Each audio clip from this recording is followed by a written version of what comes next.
abaminisitiri b'obutuma babarabiza omu kitongore kya Louis Gugusani hamwe na Science Teaching Innovation Africa kandi ebitongore bihikiza obutumwa habarikukorera amashomero ga secondary omu district y'Isingiro omu nteekateeka erikumanywa nka Uganda Secondary Education Expansion. Kati mweno project ekitulese Isingiro leero kwe kubeerako n'abasomesa ku training abasomesa n'aba head teachers n'aba district officials on violence against children and gender-based violence. Amherwa byorebuza ezifurenga violence omu mashomero ziretwa ebinunde mingi noshangana n'okutabanguka omu maka n'okuretera violence omu ishomero.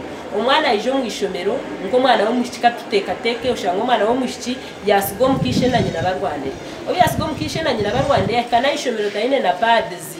Amherwa byona na senior woman tari empowered kugira ngo omwana kwara abe yazo mushonga z'abakazi azo wa senior woman amhereze na nakapada kwa na senior woman takozireki takine abaho n'abajumirire emize yo kubonereza abana okurengeserize ekirugirireho n'abana bamwe okugira obuta nangwa n'abandi bakafa. Twagala through this project okuteekawo other ways of positive discipline mu baana. Waliwo ne violence endala sexual violence abaana bafe okubeera nga batulugunyizibwa babeera raped babeera ebyo byonna bye bayitamu and sometimes obulabe bubatuusibwako with the intimate ewaka.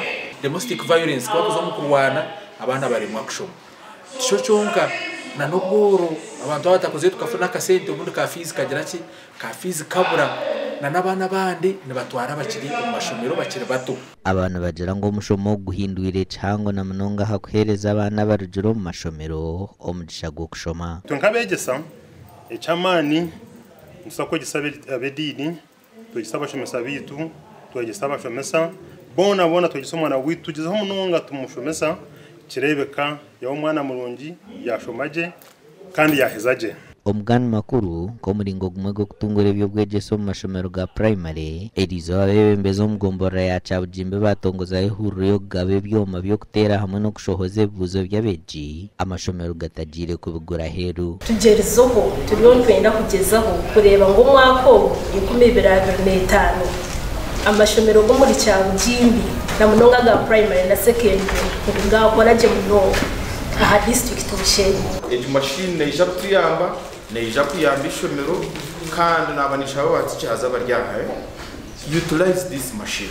Ehureje bembirwe kansaro mukazi Patience Ashaba kandi batandukana Buhimba Primary School kandi ababahebwa printer ya miliyoni mukaga.